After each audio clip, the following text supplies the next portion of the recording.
You may think you know how the game is played.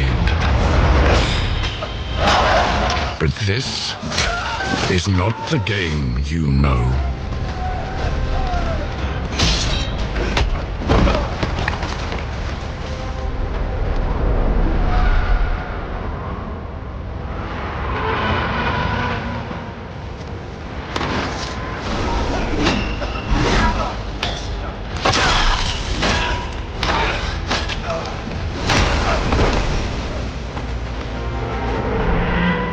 This is your legacy.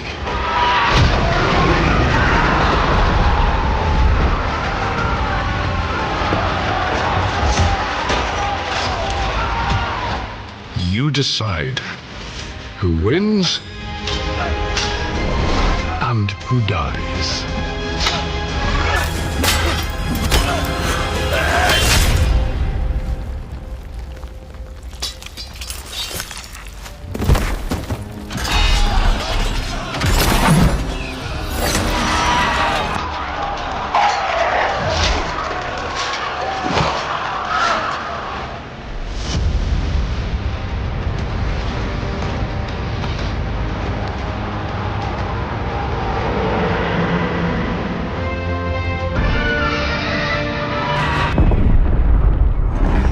Thrones.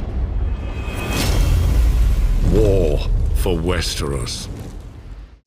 Welcome back, everyone. It's Charlie. Big surprise, they dropped brand new footage of the Game of Thrones War for Westeros trailer, so we'll break it all down. Everybody grab your Valyrian greatswords. Seems like HBO got your notes. It's going to let you redo that final season of Game of Thrones. But there is a whole lot to unpack here, so if you're brand new to the channel, be sure to subscribe to get all the videos. What I'll probably wind up doing is also giving away copies of this when it does actually get released. Also try to explain what's going on with Game of Thrones right now just in terms of the Night of the Seven Kingdoms episodes that got delayed to 2026. Does that mean that House of the Dragon Season 3 is going to get delayed till 2027? Hopefully not. I'll talk about that stuff at the end of the video. But notice you actually heard Charles Dance narrating the trailer, meaning that they got original actors to come back and voice their characters again. Do I say something? Is it me? What do I say? We'll see who else they got. Like, this might be our first new shot at actual brand new Jon Snow after the Game of Thrones finale. Next big question I know everybody's going to be asking, will this allow you to actually redo the ending for Game of Thrones?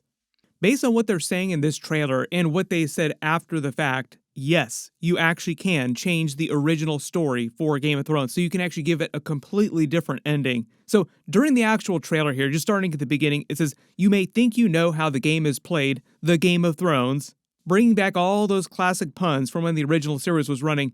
But Charles Dance's Tywin Lannister goes on saying, but this is not the game you know, highlighting how the plot can be changed from how the original story played out. This is your legacy. You decide who wins and who dies, as the Night King kills Jon Snow, then resurrects him as a White, saying that it's coming out at some point during 2026. So the way they actually start the trailer here, they actually make it seem like this is set during the events of the Long Night episode during Season 8, Episode 3. Like, oh, it starts out seeming like they're just redoing the original show.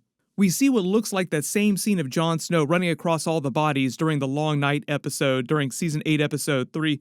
There's a similar scene of the Night King, also seems like it's right out of that episode, walking across the bodies but from behind. Then him raising the recently dead as Whites also seems like a direct parallel for the scene during Season 8, Episode 3. Like, all this is meant to be the exact same as the episode until you get that Charles Dance Tywin Lannister voiceover. You may think you actually know how things went, but really we're going to be changing things or letting you change things. Next real big change from the original show, if you couldn't tell, all these battles that are happening, like Jon Snow versus the Night King, instead of happening right around Winterfell like it did during the original show, all the different battles with the different forces like Jaime Lannister's Lannister army, the army of the Northerners, Daenerys' Unsullied army, are all fighting around Harrenhal further in the south. Like there's a three-way battle going on here between the three different forces down at Harrenhal. We actually started getting much better shots of it from the exterior during House of the Dragon Season 2. For all the complaints for the Harrenhal plot with Daemon just being stuck there having Weirwood visions with Alice Rivers, we did get a lot of really cool exterior shots of it. When Tywin Lannister says, "This is your legacy," Daenerys burning the Whites with Drogon, also burning the Lannister army, it seems like, too. My assumption during this is that she's also fighting as her own completely separate faction, like a fourth faction, because you see the Unsullied rush out from the flames, fight the Northerners, fight the Whites, and fight the Lannister army. So it seems like a total war situation where you actually have 4 different factions fighting. Like, what would have happened if Jon Snow hadn't convinced Daenerys to actually team up with the Northerners and help them combine their forces? You decide who wins. When he says you decide who wins and who dies, they have the big reveal of the Night King killing Jon Snow, then resurrecting him as a White. This actually reminds me of that classic Knights of the Old Republic trailer, or that Old Republic trailer, where you actually see the Sith killing the Jedi, but the lightsaber strike happens beneath the frame, so you actually see the reveal after the camera pulls out to show that he's killed him. R.I.P. Jon Snow, raised as a White, still knows nothing. Another big twist, the Lannister army kills Daenerys and Drogon with the Scorpion. Personally, I feel like in this scenario, it would be game over for humanity in general. Like, the Night King would definitely eventually overtake everyone just because his army grows exponentially faster the more people he kills, or the more people that die just in general. Doesn't really matter who does the killing, he just needs more bodies. Also, the fact that Drogon just died means that he has another white dragon that he can raise like Viserion. Jaime Lannister fighting the Whites and the Northern Army at the same time.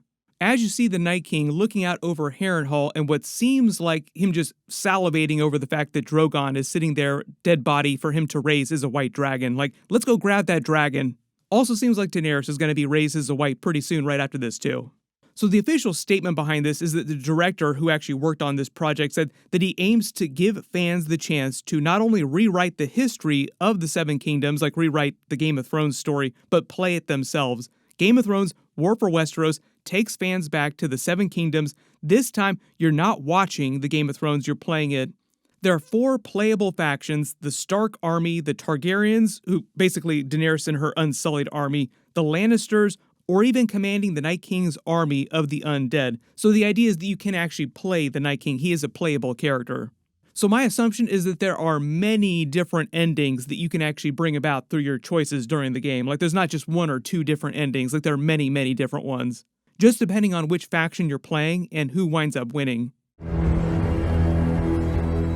They didn't say exactly when it's coming out, but I don't think that any of the delays with Night of the Seven Kingdoms episodes or House of Dragon Season 3 potentially have anything to do with the release of this. Like, this is a completely separate project that they've been working on in the background. Personally, I feel like they left a lot of stuff on the ground during the original series when it was running. Like, why didn't they release this several years ago?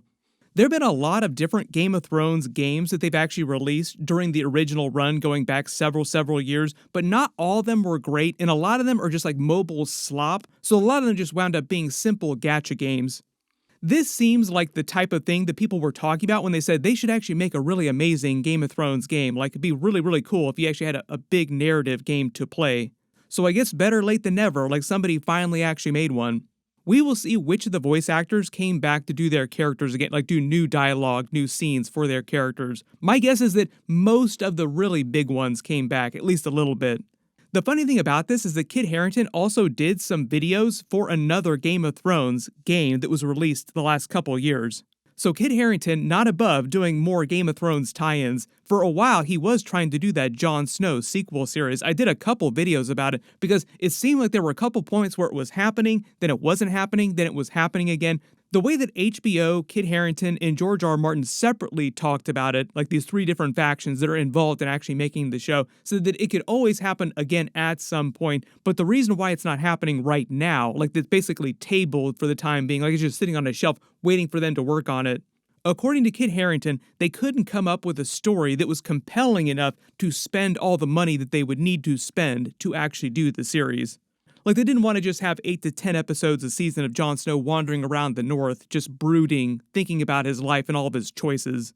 But a big part of that series would have been him reckoning with his Targaryen half, because the original series never really dug into that too deeply. Like, he learns the truth from Samwell, tells Daenerys, and then it kind of quickly speed runs to the end of the plot, and they're dealing with the Night King, the Army of the Undead, the Long Night, and then dealing with the Lannister army down at King's Landing. Like, it all just happened so fast that Kit Harington said that he laments that they didn't get to spend a lot of time with him dealing with his Targaryen heritage, reckoning with that.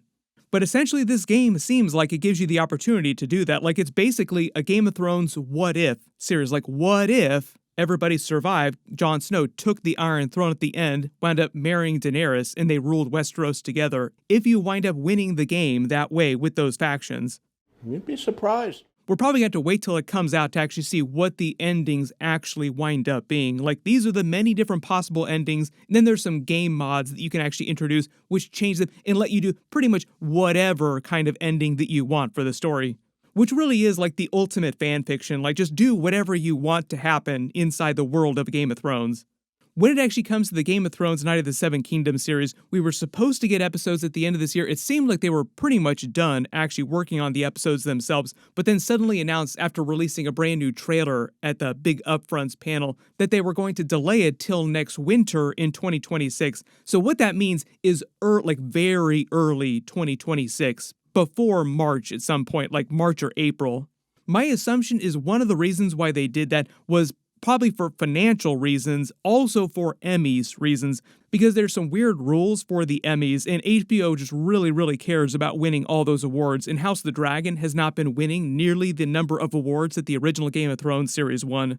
They didn't release that brand new trailer for Night of the Seven Kingdoms online, but if one eventually leaks, I will do a video for it. I did a video for the last trailer they released, so I'll post a link at the end of this. But a lot of people also heard about this delay, and they're like, wait a minute, does this 2026 delay also mean that they've delayed House of the Dragon Season 3 until 2027? Because that was supposed to come out in 2027. That also might be very likely. What they've been trying to do is get to the point where they have Game of Thrones something on the air every single year, like Game of Thrones episodes in some fashion, some series every single year. And it just sounds like something weird happened with House of the Dragon production behind the scenes, so Season 3 was going to get delayed or in danger of being delayed to 2027. So they're like, why don't we just delay Game of Thrones Night of the Seven Kingdoms to 2026 so that we can say we're going to have Game of Thrones every single year, but technically that won't start until 2026. Personally, I do not like being jerked around like this, do not like the long delays. We were supposed to get yearly Game of Thrones like this, like alternating series many years ago after the original series ended. There are a ton of spin-offs, prequels, and sequel shows that they're still working on right now. At some point, I will do an update video for what the status of a lot of those are. But everyone post all your reactions in the comments below about this new story, Game of Thrones What If you could change all the different original stories and make it end how you want it to end. I've already done a much longer video for the Night of the Seven Kingdoms trailer. Click here for that, and click here for all my House of the Dragon Season 3 videos. Thank you so much for watching, and I'll see you guys in the next one.